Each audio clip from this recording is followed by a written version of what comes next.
नमस्कार, मैं हूं आपके साथ ऋषि शुक्ला और आप देख रहे हैं के न्यूज की खास पेशकश, जिसमें बात करेंगे अमेठी में नरसंहार।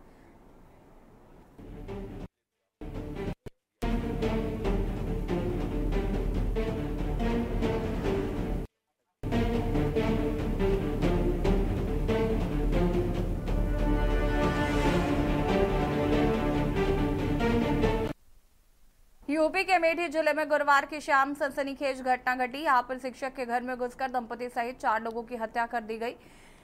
बता दें आपको कि शिवरतगंज इलाके में बृहस्पतिवार की देर शाम बेखौफ बदमाशों ने एक शिक्षक, उसकी पत्नी व 2 बेटियों की गोली मारकर हत्या कर दी है। वारदात के पीछे मुकदमे की रंजिश मानी जा रही है। शिक्षक परिवार रायबरेली जनपद का निवासी है। डीएम, एसपी सहित भारी पुलिस बल मौके पर पहुंचा। पुलिस कई पहलुओं पर जांच कर रही है। अपराधियों की गिरफ्तारी के लिए कई टीमों का गठन किया गया है। मौके पर अयोध्या रेंज के आईजी भी पहुंचे हैं। रायबरेली के गदागंज थाना क्षेत्र के सुदामापुर निवासी शिक्षक सुनील कुमार, पुत्र राम गोपाल, पत्नी पूनम भाटी, 6 साल की बेटी सृष्टि, 2 साल की बेटी लाडो के साथ जिले में शिवरतनगंज थाना क्षेत्र के अहोरवा भवानी कस्बे में मुन्ना बस्ती के भवन में किराए पर रहते थे। देखिए रिपोर्ट।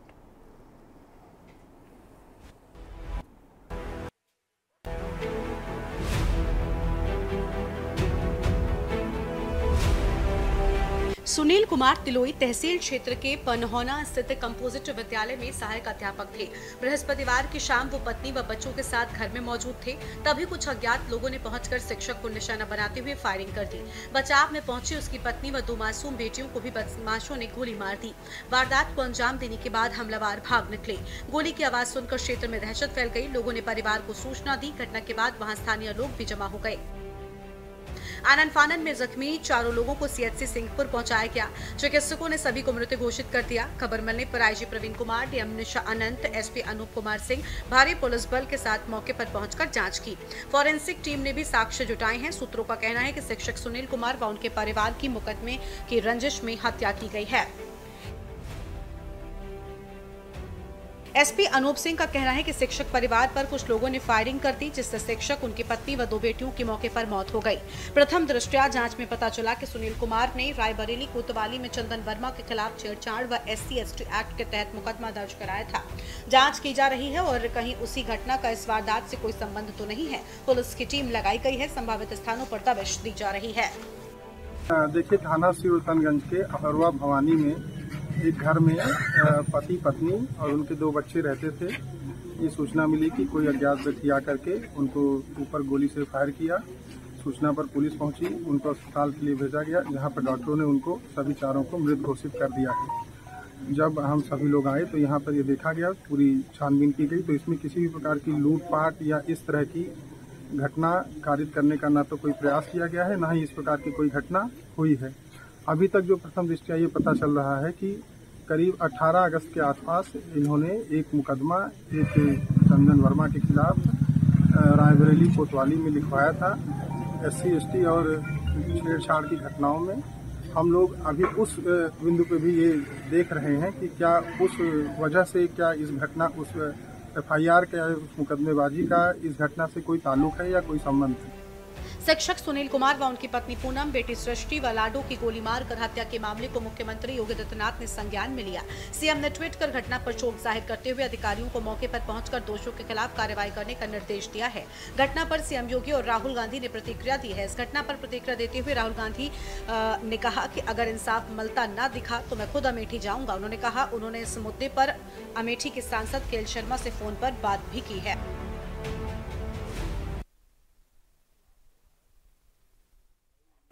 जी हाँ, तो अमेठी में हुआ नरसंहार। 4 लोगों की आपको बता दें कि हत्या कर दी गई। यूपी की कानून व्यवस्था पर कई तरीके के सवाल उठ रहे हैं। विपक्षी दल लगातार सरकार को घेरने की कोशिश कर रहे हैं। मुख्यमंत्री योगी आदित्यनाथ ने मामले का संज्ञान लिया है और हमारे संवाददाता केशवानंद शुक्ला जो है वो परिजनों के साथ इस वक्त मौजूद है। उनका रुख कर लेते हैं। केशवानंद जी, फिलहाल इस घटना को लेकर अपडेट क्या है और साथ ही साथ परिजनों का क्या कुछ कहना है इस पूरे मामले पर? जी बिल्कुल। देखिए कल देखा गया कि देर रात अमेठी जिले के सूरतनगंज थाना क्षेत्र में ताबड़तोड़ गोलियों से जो है 4 लोगों की निर्मम हत्या कर दी गई थी। वो जो चारों थे वो रायबरेली जिले के गदरगंज थाना क्षेत्र के सुदामापुर गांव के रहने वाले थे। आपको बता दें सुनील जो है अभी हाल ही में जो है अमेठी जिले में गया था अपने परिवार को लेकर के, वहाँ पे शिक्षक के पद पे तैनात था। बताया जा रहा है कि सुनील कुछ समय पहले जो है पुलिस में सिपाही पद पे तैनात था, उसने वहां से रिजाइन देने के बाद जो है शिक्षक पद जो है उन्होंने ग्रहण किया और अमेठी में वो पोस्टिंग थी। तो वहां पे वो जो है रह रहे थे, किराए के मकान में रह रहे थे। लेकिन जिस प्रकार का एक निर्मम हत्या हुई उसके बाद जो है अमेठी और रायबरेली देखा जाए तो लगातार सहमा हुआ है। अगर उनके गांव की बात की जाए तो इस समय हम उनके गांव पैतृक गांव सुदामापुर में मौजूद हैं, जहां पे देखा जाए तो मातम का माहौल है। कुछ ही समय पहले अभी जो चारों जो डेड बॉडी है उनका पोस्टमार्टम होकर के घर आया है। तो कहीं ना कहीं जो है देखा जा रहा है कि आज गांव में काफी जो है कोहराम मचा हुआ है। तो वहीं अगर देखा जाए तो कई तस्वीरें भी अब लगातार दरपरस्त होती जा रही हैं। तस्वीरें भी कई वायरल हुई हैं जिसमें एक जो आरोपी का फोन नंबर था उसने व्हाट्सएप के स्टेटस बाकायदा लिख रखा था कि 5 people are going to death। तो तमाम ऐसे जो है जो आरोपी उसने खुद लिख रखा था कि आज रात जो है 5 हत्याएं होंगी। तो तमाम ऐसे जो है अब जो सबूत हैं वो पुलिस के हाथ लग रहे हैं। लगातार हमारे साथ इस पूरे मामले को देखा जाए तो अमेठी जो सांसद है KL शर्मा, उन्होंने के न्यूज इंडिया से भी उन्होंने देर रात बातचीत हुई और मृतक के जब पैतृक आवास पहुंचे वहां पे उन्होंने के न्यूज से भी बात की। और देखा जा रहा है कि राहुल गांधी ने अभी मृतक के जो पिता हैं उनसे बात की और हर संभव मदद दिलाए जाने की बात की है। अमेठी सांसद KL शर्मा ने जो है राहुल गांधी जो कि रायबरेली सांसद हैं उन्होंने अभी फोन पर बात किया है। तो देखा जा रहा है कि अब जो राजनीतिक है लगातार गर्माती हुई नजर आ रही है, चाहे भारतीय जनता पार्टी की बात की जाए, कांग्रेस की बात की जाए या फिर समाजवादी पार्टी की बात की जाए। तो तमाम जो नेताओं का यहाँ पे जमावड़ा भी देखने को मिला। हमारे साथ बातचीत करने की समाजवादी पार्टी के जो जिला अध्यक्ष हैं इनसे हम जानेंगे क्या क्या इन्होंने मृतक हैं उनके परिजनों से क्या बातचीत, क्योंकि अखिलेश यादव ने भी इस पूरे मामले को लेकर के ट्वीट किया है। अध्यक्ष जी देखा जाए तो आप यहाँ मृतक के परिजनों से मुलाकात की, बात की है, क्या बातें हुई, क्या निकल करके आप यार? देखिए एक गरीब परिवार सुनील कुमार जिनकी हत्या हुई है, ये दलित परिवार से हैं और गरीब हैं। इन्होंने मेहनत मजदूरी करके अपने परिवार का जीवन यापन किया और साथ साथ पढ़ाई करी। पढ़ाई करके ये उत्तर प्रदेश पुलिस के सिपाही के पद पर भर्ती हुए और उसके बाद इन्हें सहायक अध्यापक के रूप में इनका चयन हुआ था। इन्होंने पुलिस की नौकरी छोड़ करके सहायक अध्यापक हुए। देखा जाए तो इतनी बड़ी घटना हो गई, उसके बाद अखिलेश यादव ने इस पूरे मामले को लेकर के लगातार ट्वीट कर रहे हैं। आप लोगों का कैसे डेलीगेशन काम कर रहे हैं? हम लोग और हमारी पार्टी इस पूरे परिवार के साथ है। सुबह से ही हमारे लोग और हमारे सभी पदाधिकारी कल रात से ही यहाँ परिवार के संपर्क में है। अभी उनके पिताजी से, उनकी माताजी से, उनकी बहनों से हमारी बात हुई। पूरा परिवार एक ही बात कह रहा है कि हमें न्याय दिया जाए। अगर उत्तर प्रदेश की पुलिस समय से चेत गई होती तो इतनी बड़ी घटना न होती। ये हृदय विदारक घटना है और इस घटना की जितनी निंदा की जाए कम है। इससे साबित होता है कि उत्तर प्रदेश सरकार का इकबाल समाप्त हो गया। पुलिस निष्क्रिय है और पुलिस केवल धन उगाही में जुटी हुई है। कहीं घटनाओं को कोई संज्ञान नहीं लेती। जब घटनाएं बड़ी हो जाती हैं तो केवल उन पर लीपापोती करने का काम करती है। तो हमारा और इस पूरे क्षेत्र का, परिवार का भी यही कहना है कि जो भी दोषी है उन्हें आज से गिरफ्तार किया जाए और गिरफ्तार करके उन्हें जितनी कठोर से कठोर सजा हो वो दी जाए। और जो परिवार समाप्त हो गया है इनके परिवार के लोगों को कम से कम 50-50 लाख की। तो बिल्कुल देखिए, समाजवादी पार्टी के जो जिलाध्यक्ष उन्होंने कहा है, उनका कहना है कि मुआवजा दिया जाए और आरोपियों की जल्द गिरफ्तार की जाए। तो लगातार देखा जा रहा है कि अब ये जो मामला है वो राजनीतिक रूप पकड़ता हुआ दिखाई दे रहा है। और आपको दिखाना चाहेंगे उनका पैतृक आवास है सुनील का, जहाँ पे जो चारों जो शव हैं वो पहुंची हुई हैं। ये पीछे देख सकते हैं, क्योंकि रायबरेली में सबसे बड़ी बात आप ये देख सकते हैं, ये उनका पैतृक आवास है सुदामापुर, जहाँ पे उनके शव रखे गए हैं। और यहाँ पे तमाम जो पूरे गाँव को जो है छावनी में तब्दील किया गया है। पूरे गाँव में भारी संख्या में पुलिस बल की तैनाती की गई। ये देख सकते हैं, ये उनका आवास है जहाँ सुनील सिंह रहा करते थे। अभी यहाँ पे जो है भारी संख्या में कई अमेठी और रायबरेली जिले की पुलिस बल की भी तैनाती की गई। ये तस्वीरें देखिए, काफी क्योंकि जो लोग हैं यहाँ पे काफी आक्रोश इन्हें देखने को मिल रहा है। लगातार जिस प्रकार कल घटना हुई उसके बाद से रायबरेली और अमेठी ये देख सकते हैं। दूसरी तस्वीरें आपको दिखाना चाहेंगे यहाँ पे जहाँ चारों शव रखे हुए हैं। और केशवानंद जी, क्या इस पर अभी परिजनों की कोई प्रतिक्रिया आई है? कार्रवाई कर रही है और जिला प्रशासन लगातार सक्रिय है, बात कर रहे हैं। आपको बता दें, सबसे बड़ी बात है रायबरेली में 18 अगस्त को जो मृतका है उसने शहर कोतवाली क्षेत्र में मुकदमा भी दर्ज करवाया था, लेकिन जो परिजनों का आरोप है कि उसके बावजूद अभी पुलिस ने कार्रवाई नहीं की। इसको लेकर के भी काफी आक्रोश है, क्योंकि जो पीड़िता ने मुकदमा दर्ज करवाया था वो छेड़खानी, मारपीट समेत कई ऐसे जो आरोप लगाते हुए शहर कोतवाली में मुकदमा दर्ज करवाया था। बताया जा रहा है कि सुमित्रा हॉस्पिटल जो कि शहर के नेहरू नगर में स्थित है, वहां पे बच्चे को दिखाने गई थी, जिसके दौरान मारपीट उसके पति के साथ हुई। उसको लेकर के उसने मुकदमा दर्ज करवाया और पुलिस ने अभी तक कोई कार्रवाई नहीं की, जिसको लेकर के जो परिजन है वो काफी आक्रोशित देखने को मिले। जी ठीक है केशवरन जी, आप हमारे साथ बने रहिएगा और चर्चा को आगे बढ़ाएंगे और यहाँ रुकेंगे छोटे से ब्रेक के लिए जो हाजिर होते हैं। ब्रेक के बाद एक बार फिर से आप सभी का स्वागत है और बात कर रहे हैं अमेठी में नरसंहार की, जहां पर आपको बता दें कि अमेठी में एक परिवार के 4 लोगों की हत्या कर दी गई और फिलहाल इस मामले में कई खुलासे हो रहे हैं, साथ ही साथ राजनीति भी काफी जमकर हो रही है। चर्चा करेंगे इसी पर। अविरल मलिक बीजेपी प्रवक्ता हमारे साथ जुड़ चुके हैं, मयंक शुक्ला सपा प्रवक्ता हमारे साथ जुड़े हुए हैं, प्रमोद गोस्वामी जी वरिष्ठ पत्रकार हमारे साथ जुड़े हुए हैं, केशवानंद शुक्ला रायबरेली से हमारे साथ लगातार बने हुए हैं। सबसे पहले तो स्वागत है आप सभी का। शुरुआत अविरल जी से करेंगे। अविरल जी, बहुत बार हम चर्चा कर चुके हैं कानून व्यवस्था को लेकर, अगर आपको याद हो तो, और यूपी की कानून व्यवस्था बहुत बेहतर हो गई है। समाजवादी पार्टी की सरकार में ऐसा नहीं होता था, वैसा नहीं होता था, हमारी सरकार में सब कुछ ठीक है। फिर आखिर ये इतना बड़ा नरसंहार हुआ कैसे? जी नहीं, देखिए, जहां तक इस घटना का विषय है, घटना निश्चित रूप से बहुत ही निंदनीय है, बहुत दुखद है। इसकी जितनी भी कठोर शब्दों में निंदा की जाए उतनी कम है।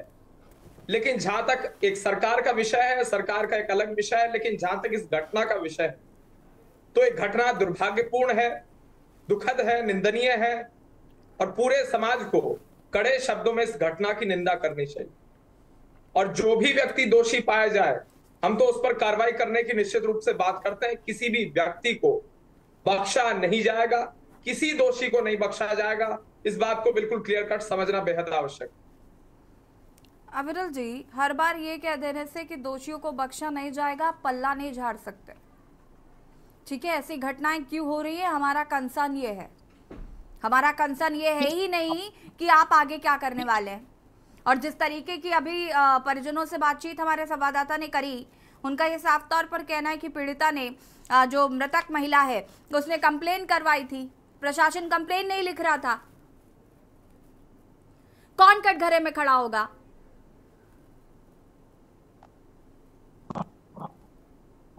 जी नहीं, देखिए, जहां तक विषय है प्रशासन का, चाहे पुलिस की बात कर लीजिए, एडमिनिस्ट्रेशन की बात कर लीजिए, जो भी एडमिनिस्ट्रेशन से भी जो भी अधिकारी दोषी पाया जाता है, जिसकी भी कमी पाई जाती है, पुलिस प्रशासन की जहां भी कमी पाई जाती है, त्रुटि पाई जाती है, निश्चित रूप से जांच के आधार पर उचित कार्रवाई की जाती है।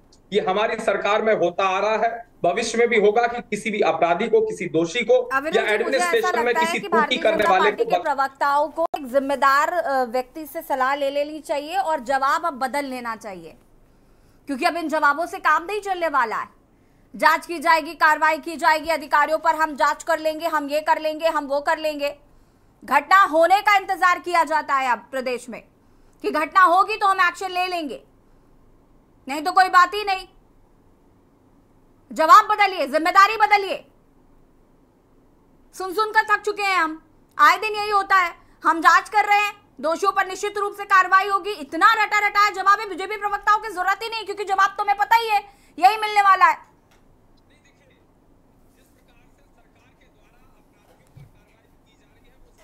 अनम्यूट कीजिएगा, आवाज नहीं आ रही है आपकी। रुकिएगा मयंक शुक्ला जी। है वो किस पार्टी के प्रवक्ताओं की, किस पार्टी के नेताओं की और किस पार्टी के मुखिया की मेंटालिटी है। जब एंटी रोमियो स्क्वाड हम बनाते हैं तो कौन निंदा करने के लिए सबसे पहले आता है, सड़कों पर आता है, बयानबाजी मीडिया के माध्यम से करता है, किस पार्टी के कार्यकर्ता, किस पार्टी के नेता करते हैं, वो भी सबको मालूम है। लेकिन जहां तक बात है सरकार की, सरकार ट्रांसपेरेंट तरीके से चल रही है, अपराधियों को बख्शा नहीं जा रहा है, ये एक पॉइंट निश्चित रूप से है। लेकिन अगर कहीं भी घटना होती है तो किसी को नहीं बख्शा जाएगा, ये हम कह रहे हैं। इनकी सरकार में क्या होता था, इन्हें बताना चाहिए। कुछ भी होता हो, मुझे मतलब नहीं है विरल जी, इनकी सरकार जब थी तब इनसे भी सवाल खूब पूछे गए थे। हमें नहीं फर्क पड़ रहा है कि इनकी सरकार में क्या हुआ क्या नहीं हुआ। फिलहाल हमें पता है कि यूपी में आप दोबारा सत्ता में है और ज्यादा जिम्मेदारी बनती है आपकी, जनता आप पे ज्यादा भरोसा कर रही है। मयंक शुक्ला जी, अब पहले तो मैं जो परिवार के जिन लोगों की मृत्यु और मैं ये कहना चाहता हूं कि भारतीय जनता पार्टी की सरकार में जो अराजकता लगातार फैल रही है वो बेहद निंदनीय है। और उससे ज्यादा निंदनीय ये है कि भाजपा नेता और प्रवक्ता उन्हीं रटी रटाई बातों पे बात करते हैं। आपने बिल्कुल सही कहा। अब जब इतना बड़ा हादसा हुआ है, एक परिवार पूरा समाप्त हो गया, छोटे छोटे बच्चों की हत्या हो गई, और दुखद बात यह है कि जब वो महिला पहले ही बता चुकी है कि हत्या हो सकती है, एक दिन पहले हत्यारा व्हाट्सएप पे स्टेटस लगा रहा है, तो कानून व्यवस्था प्रशासन क्या कर रहा है? और मैं ये जानना चाहता हूँ इतनी हिम्मत कहाँ से है इनके पास? इनके पास इतनी हिम्मत कहाँ से आई कि एक पूरे परिवार को, छोटे छोटे बच्चों की हत्या कर दी? और आखिर में क्या होगा? भारतीय जनता पार्टी के नेता, प्रवक्ता, मुख्यमंत्री ये कहते हैं कि हम कानून व्यवस्था पे काम कर रहे हैं, पुलिस के कुछ लोगों को कार्रवाई कर देंगे और 1 महीने बाद वो बहाल हो जाएंगे, हमें आपको पता भी नहीं चलेगा। तो ये सिर्फ लीपापोती करने का काम कर रहे हैं। मेरी सिर्फ एक राय है और मेरी एक सलाह भी है सरकार को कि अगर आपको बुलडोजर चलाने का शौक है तो ऐसे मामलों में बुलडोजर चलाइए, मैं आपके साथ हूं। अगर आपके अंदर थोड़ी भी हिम्मत बची है, जाति, धर्म, बिरादरी, संप्रदाय छोड़कर तो ऐसे मामलों में बुलडोजर चलाइए, ऐसे मामलों में कार्रवाई करिए। नहीं नहीं नहीं, ये बुलडोजर वाली कार्रवाई पर तो बात ही मत करिए आप। समाजवादी पार्टी की तरफ से कितने ट्वीट आते रहते हैं बुलडोजर कार्रवाई पर, मुझे पता है। ऐसी कार्रवाई पे करिए ना, मैं कह रहा हूं आपसे। ऐसे मामले में, विकृत मामले में, विभत्स मामले में, जिसमें इतनी हिम्मत बढ़ गई इन लोगों की। आपकी नजर में दोषी वही लोग हैं जिनको आप दोषी मान रहे हैं, जिनको सरकार दोषी मान रही है। वहां पर आप यादव ले आते हैं, वहां पर आप जाति सूचक चीजों को ले आते हैं, वहां पर आप ये बताते हैं तो दलित है, ये तो यादव है, इसलिए एनकाउंटर कर दिया, इसलिए बुलडोजर चला महिलाओं में दिया। अपराध लगातार रहा है, उन लोगों पे बुलडोजर चलाइए ना। आप बुलडोजर चलाते जब द्वेषपूर्ण उससे, तो वो मामला बदल जाएगा।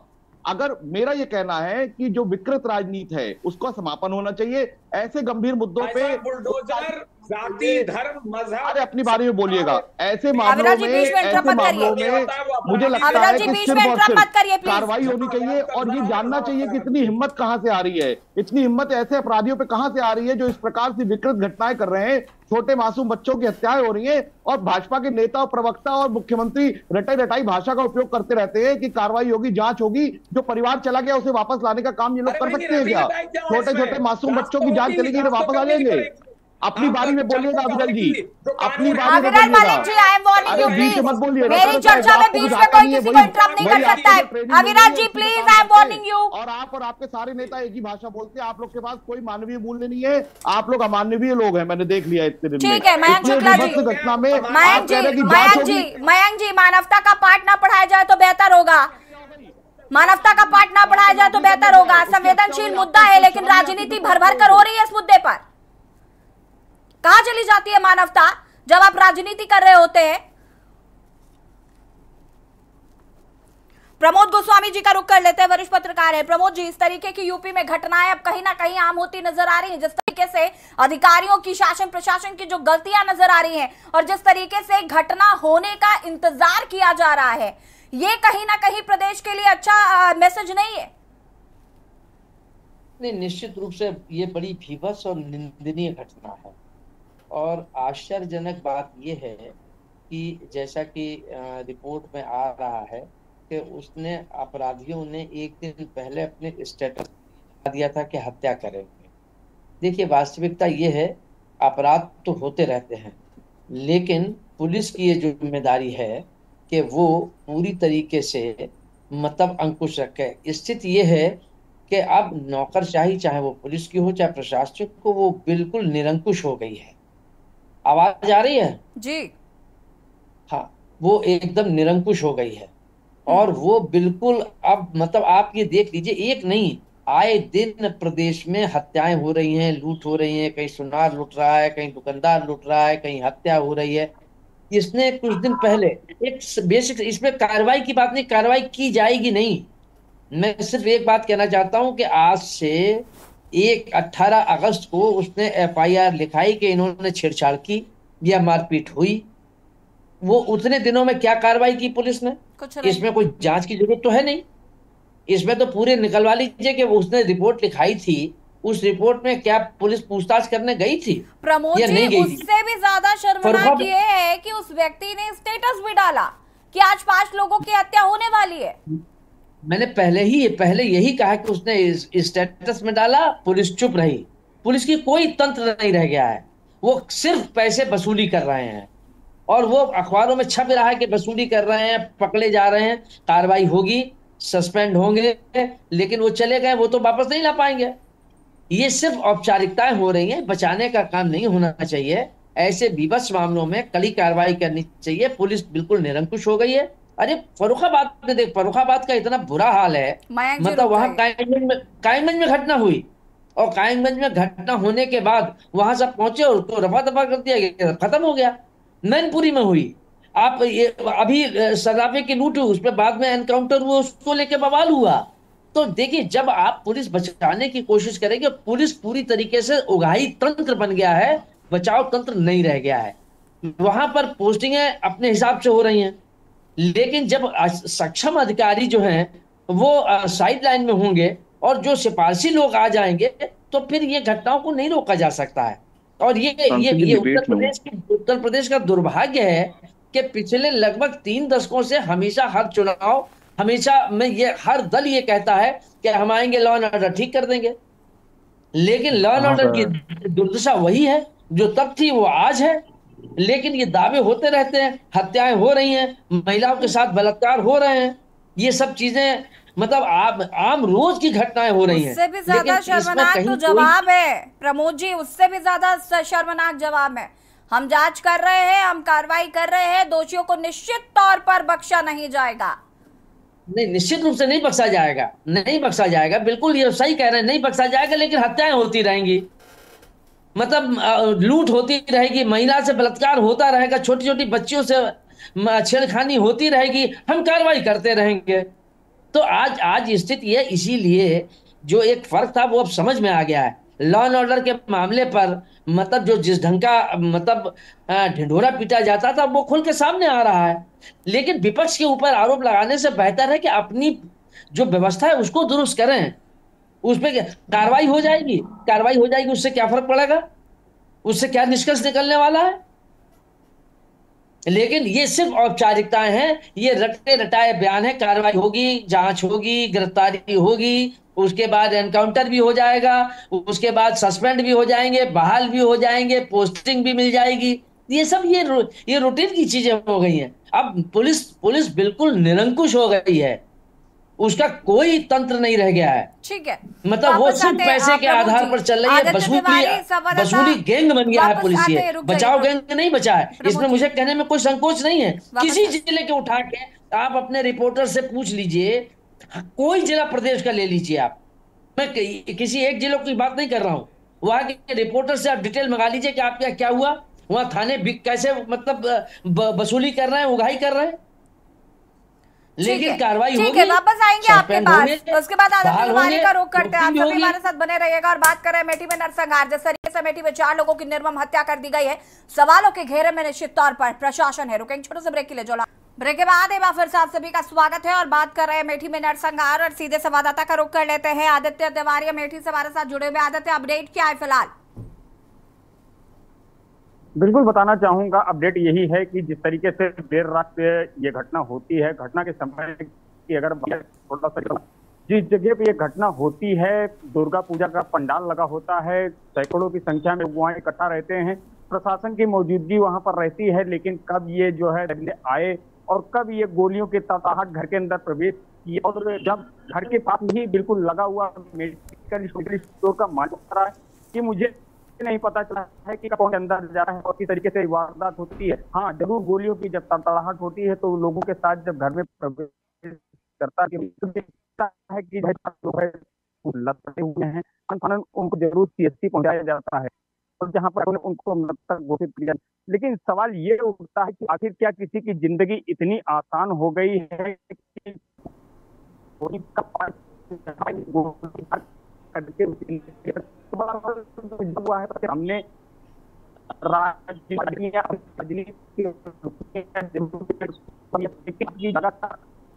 हमने भी कोई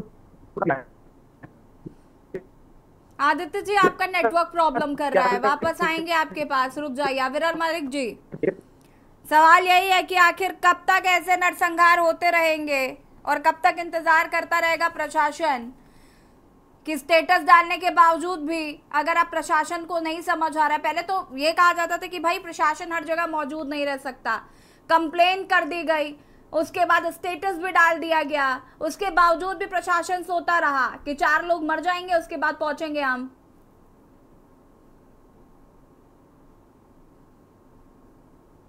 विरल जी सुन रहे हैं, आवाज आ रही है आपको? जी बिल्कुल, अभी स्पष्ट आवाज। देखिए, जहां तक प्रशासन की बात है और जहां तक कंप्लेंट का विषय है, तो जिन लोगों की भी इसमें त्रुटि रही है, जिन भी पुलिसकर्मियों की त्रुटि रही है, उन्हें बिल्कुल बख्शा नहीं जाएगा, उन्हें सस्पेंड किया जाएगा, या जो विभागीय कार्रवाई है उचित कार्रवाई की जाएगी। जांच के पश्चात किसी को नहीं बख्शा जाएगा। जिसकी भी त्रुटि रही होगी उसको किसी आधार पर किसी रूप में नहीं बख्शा जाएगा, क्योंकि ये भारतीय जनता पार्टी की सरकार है, माननीय मुख्यमंत्री योगी आदित्यनाथ जी की सरकार है। और जिस तरीके से हर एक व्यक्ति के ऊपर कड़ी कार्रवाई की जाती है वो सबको मालूम है। लेकिन जिस प्रकार से अगर बात की जाए, समाजवादी पार्टी के प्रवक्ता मयंक जी यहाँ मौजूद हैं, वो कह रहे थे कि रटा रटाया बयान भारतीय जनता पार्टी के प्रवक्ता दे रहे। तो रटा रटाया बयान नहीं है। देखिए, जब घटना होती है, घटना के बाद जांच करना अनिवार्य होता है। इसमें रटा रटाया कहीं से कुछ भी नहीं है। इस आधार पर तो ये संविधान को भी रटा रटाया बताएंगे, पूरे कानून को ये रटा रटाया बता देंगे। अब यहाँ कोई शोध तो हो नहीं रहा है, जो उचित कार्रवाई होनी चाहिए वही की जानी है, और किसी भी प्रकार से कोई घटना नहीं घटित होनी चाहिए, ये हमारा पूरा प्रशासन प्रयास करता है, और भविष्य में भी कोई घटना घटित नहीं होने दी जाएगी। इस बात को स्पष्ट रूप से आपके करोड़ों दर्शकों को मैं पहुंचाना चाहता हूं। मयंक जी, आप भी सुन लीजिए, आपके समय में बहुत घटनाएं होती थी, लेकिन आज घटनाएं जो कम हुई हैं उसको भी आपको देखना चाहिए, और साथ ही साथ ये भी देखना चाहिए कि किस प्रकार से कड़ी कार्रवाई की जाती है, और भविष्य में कोई घटना नहीं होगी, इस बात को आप जान लीजिए। ठीक है, मयंक शुक्ला जी अनम्यूट कीजिएगा, अनम्यूट करिए और अपनी बात को पूरा करें। देखिए, सबसे पहले तो जब पूरी घटना के बारे में जितना पता चल रहा है उससे ये स्पष्ट होता जा रहा है कि पूरा मामला फिल्मी स्टाइल है। मतलब बगल में दुर्गा पंडाल लगा था, दुर्गा माता की पूजा चल रही थी, बगल में प्रशासन, क्योंकि जब कोई आयोजन होता है तो वहां पुलिस प्रशासन मौजूद होगा, उसकी नाक के नीचे ऐसी हत्या हो जाती है। तकरीबन एक महीना पहले शिकायत होती है, उस पर कोई कार्रवाई नहीं होती है। अच्छा, जब कार्रवाई नहीं हुई तो उस वक्त पुलिस प्रशासन पे कार्रवाई क्यों नहीं हुई कि आप एक दलित महिला की नहीं सुन रहे हैं, एक महिला कष्ट में है, छेड़छाड़ और इसकी क्यों नहीं सुन रहे हैं? उसके बाद एक दिन पहले आदमी स्टेटस लगा रहा है, तो ये तो मुझे लग रहा है कि इनके पास हिम्मत कहां से आ रही है। हमेशा आपत्ति रहती है, दलित महिला क्या होता है? महिला महिला है, किसी भी महिला ने कंप्लेन करी हो, लेकिन यहीं से मानसिकता का पता चलता है, यहीं से राजनीति निकल कर आती है कि दलित महिला के साथ ये हो गया। दलित महिला क्या है? मतलब आप अलाउ करेंगे कि किसी और महिला के साथ तो उसकी कंप्लेन ना लिखी जाए? अब मेरी सुन लीजिए, होता क्या है, अभी मुझे लगता है समाज के बारे में आपको मैं थोड़ा सा बता दूं, आप बहुत सीनियर हैं, समाज में महिला होती है, महिला जानती नहीं है क्या? वो समाज में नहीं, मैं समाज में नहीं रहती हूँ। महिलाओं को देखने का मेरा नजरिया शायद अलग है, दृष्टिकोण ही बदल गया है मेरा। मैं राजनीतिक चश्मे से नहीं देखती ना चीजों को। समाज में जो दृष्टि है, समाज में जो महिलाओं के प्रति अपराध बढ़ा है, उसके पीछे भाजपा। दलित और अरे भैया, आप उनके प्रवक्ता मत बनिए, आप अपने प्रवक्ता की बात भी सुन लीजिए, थोड़ा सुन लेते हैं। हाँ बोलिए मयंक जी। तो जब अब ये ऐसा है, इनकी आपके प्रवक्ता बने जा रहे हैं, भाजपा के लिए बोल नहीं पा रहे हैं कुछ। खैर, मेरा कहना यह है कि अगर इतनी पहले से लापरवाही पुलिस कर रही थी तो पुलिस की क्या जिम्मेदारी है? और आपको मैं बता दूं, बरेली में हमारे फरीदपुर में एक इंस्पेक्टर साहब नोटों की गड्डियों पे लेटे हुए थे और उन्हें पकड़ा गया। बाद में उनके ऊपर थोड़ी कार्रवाई हुई, 1.5-2 महीने बाद पता चला छोटी सी कटिंग में आता है कि उनकी पोस्टिंग हो गई दोबारा। तो भाजपा के नेता पोस्टिंग कराने का पैसा अलग ले रहे हैं, उसके बाद उनको बहाल कराने का पैसा अलग से ले रहे हैं। तो पूरा व्यापार बना रखा है। भाजपा और पुलिस का जो सिंडिकेट चल रहा है उसमें अपराध को रोकने के लिए कोई स्थान नहीं है। इनके पास जितना स्थान है सिर्फ पैसा कमाना, शोषण करना, उगाही करना। और प्रमोद गोस्वामी जी ने बड़ी अच्छी बात बताई कि जो पूरा ये तंत्र है, उस तंत्र में भ्रष्टाचार इतना बढ़ गया है कि भाजपा नेता कहेंगे कि अपराध हुआ, अब इसमें कार्रवाई हुई, सस्पेंड हुआ, सस्पेंड के बाद बहाली हो गई। तो इस पूरे चक्र से बाहर निकलने के लिए, अपराध को रोकने के लिए जो सरकार है, योगी आदित्यनाथ है, जो दूसरे प्रदेशों में जाके अपने प्रदेश की वाहवाही करने का काम करते हैं, मुझे लगता है उन्हें अपने उत्तर प्रदेश में और अपने गिरेबान में झांकना चाहिए, उत्तर प्रदेश की सरकार को झांकना चाहिए, कानून व्यवस्था में झांक के देखना चाहिए कि इतना बड़ा गड्ढा कहां हो गया है कि रायबरेली से लेकर अमेठी तक, अमेठी से लेकर सुल्तानपुर तक, सुल्तानपुर से लेकर बरेली तक खुलेआम घटनाएं हो रही हैं। और ये कहते हैं कि अपराधी प्रदेश छोड़ के चले गए। अरे मैं कहता हूं प्रदेश छोड़ के नहीं गए, सारे लोगों का आपने भाजपाईकरण कर दिया है। और आप देखिएगा ये जो अपराधी निकलेगा, इसकी गाड़ी पे भाजपा का झंडा जरूर निकलेगा, तभी इसके बाद इतनी हिम्मत आई कि खुलेआम इस प्रकार की वारदात कर रहा है। और मैं कहता हूं कि मासूम बच्चों की हत्या कर दी। चलिए ठीक है, इस मामले में क्या कुछ कार्रवाई होगी ये देखना होगा। हालांकि कानून व्यवस्था को सुधार की वाकई जरूरत है। आप सभी का शुक्रिया चर्चा में शामिल होने के लिए। और बात कर रहे थे यहाँ पर अमेठी में हुए नरसंहार की, जहां पर प्रशासन की अनदेखी जो है वो साफ तौर पर नजर आ रही है कि मृतक महिला ने पहले कंप्लेन भी करवाई कि छेड़छाड़ की गई है मेरे साथ। उसके बाद जो आरोपी है वो स्टेटस भी डाल रहे हैं कि आज 5 हत्याएं होने वाली। उसके बावजूद भी प्रशासन चैन की नींद सोता रहा और नींद तब टूटी जब अमेठी में 4 लोगों की हत्या हो गई। फिलहाल आश्वासन दिया जा रहा है कि कार्रवाई की जाएगी। हालांकि सवाल यह है कि आखिर पहले से ही प्रशासन ने कोई मदद पीड़िता की या मृतका की क्यों नहीं की। फिलहाल खास पेशकश में इतना ही। देखते रहिए के न्यूज़। नमस्कार।